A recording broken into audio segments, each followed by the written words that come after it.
based for tax purposes. And we must know that the purpose of this law is for anti-corruption policy of the government. And you cannot commit a corruption if your property, you acquired it for 1 million and it's now 100 billion. You did not steal the difference between 100 million, 1 million and 100 billion. What you, if you indeed committed corruption, it's only limited to the 1 million.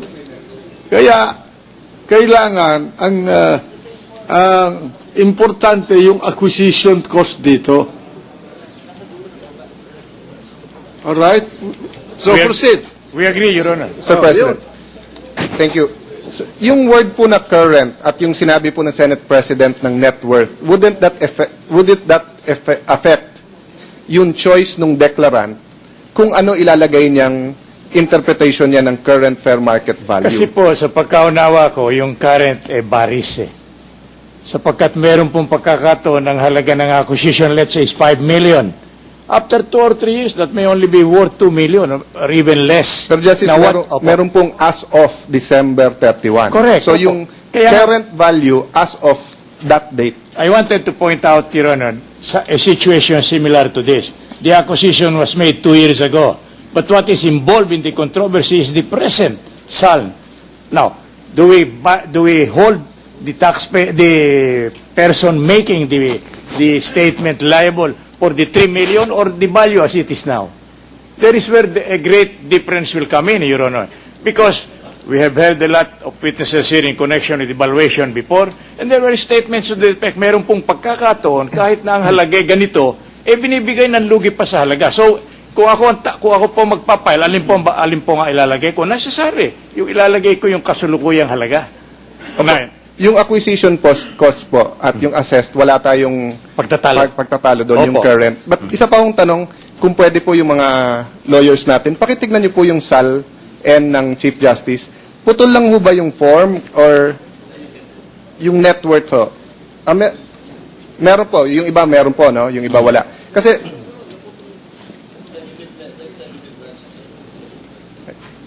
Kasi sa form po namin, meron net worth eh. Ang tanong ko po, hindi po ba hindi magiging accurate yung net worth kung hindi po ang ilalagay natin yung actual price? Actual market value. Agreed po ako doon, pero itong aking tinatanong sa inyo eh. Kung ako pong magpapile,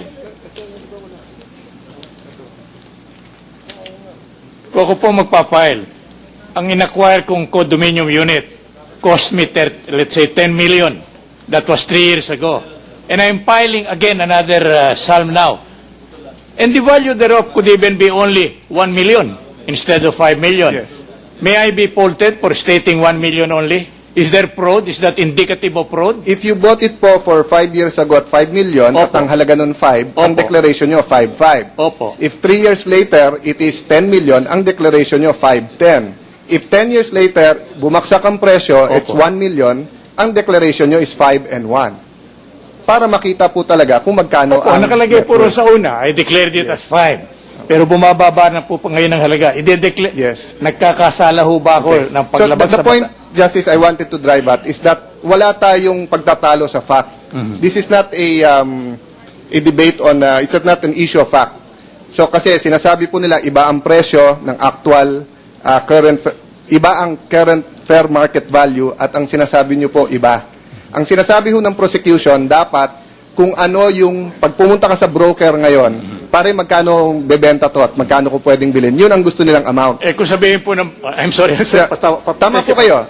Sa inyo naman po, ang sinasabi nyo po, magulo yung ganung basihan. Kasi pwedeng ibaba, itaas ng broker at paiba-iba. So sa inyo, ang sinasabi nyo po, pwedeng yung assessor, yung value sa assessor, sapagkat good faith ang public official pagdan. So actually, ang pinag-uusapan natin, hindi conclusion of fact, kundi conclusion of law. So ang trabaho namin, mag-decide ano ba ang ibig sabihin ng current fair market value at kung mag-agree kami sa prosecution na dapat yung actual ang susunod namin, is this impeachable or is it a simple mistake without malice, as you stated? Correct ho ba ang pagkaintindi ko, more or less po? There is where, Your Honor, we may vary in our postulation and articulation. If I were a sitting justice, necessarily I'll take into consideration all the necessary factors. Meron nga po akong nabiling halagang 5 million 3 or 4 years ago. Magpapile na naman ako ngayon as an impeachable public officer.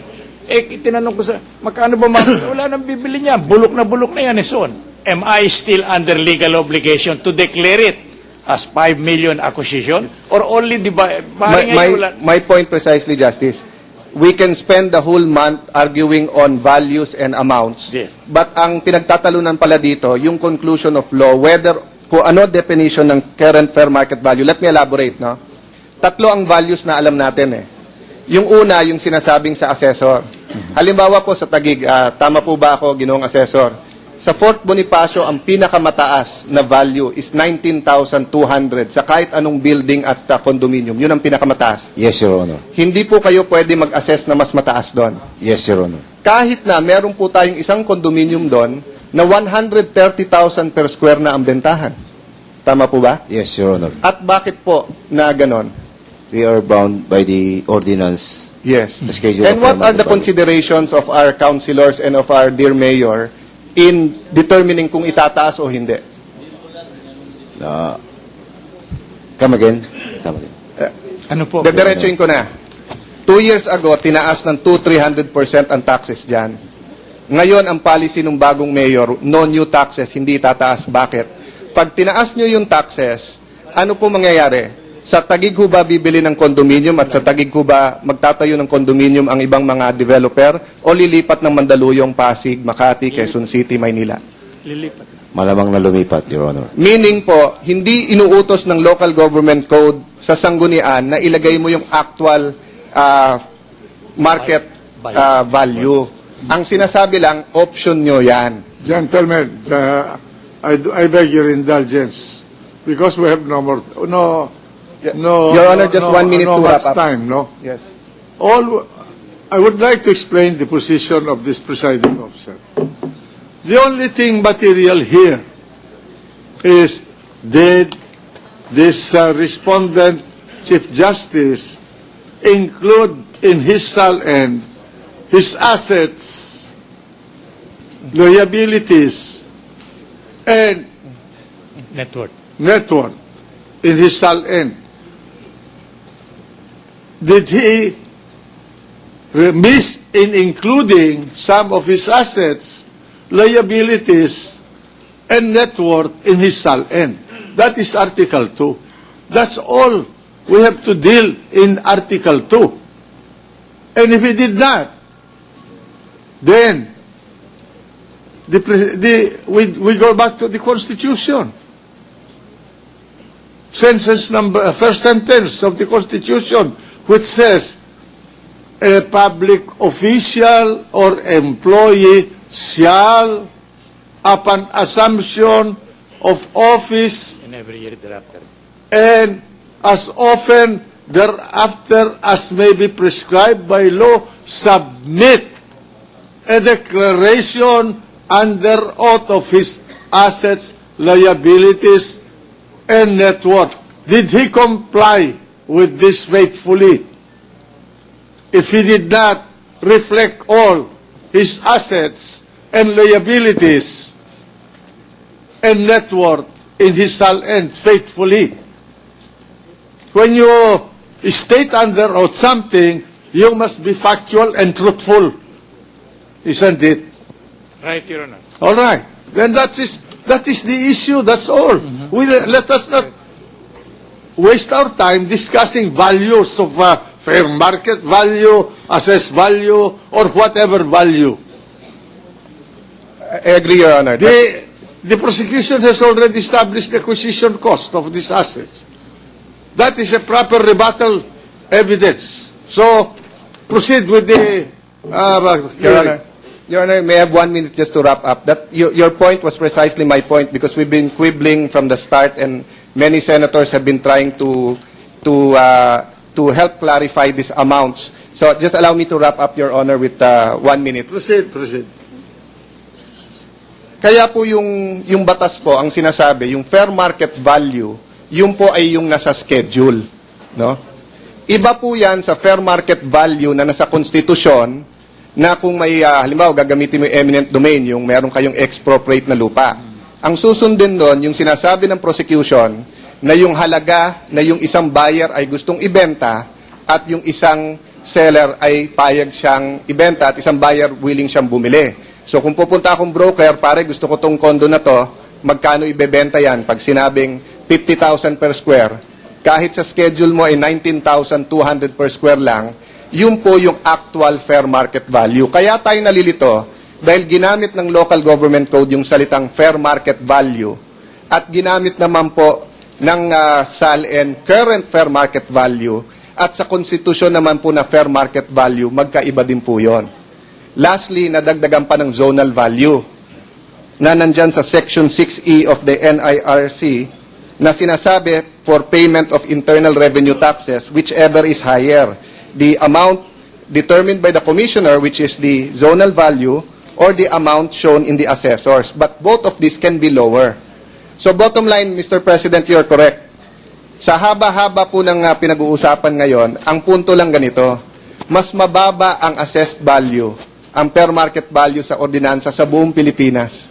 Halos sa buong Pilipinas. Kaso sa actual. At ang pinag-uusapan lang, ano ba dapat ilagay sa column na yon? Pero para matigil na po yung usapan, sinasabi ng prosecution, dapat yung actual. At sinasabi ng defense, good faith dahil sinunod yung nandyan sa assessors. So I hope I helped clarify this matter and we can move on to another point. Thank you, Mr. President. Thank you. There's no question that the Chief Justice included certain assets in his statement of assets and liabilities and net worth. His SALN. There is an allegation, which is 2.3, paragraph 2.3 of Article 2, that he did not include some assets in the form of bank accounts. That is what we are dealing here in this particular article.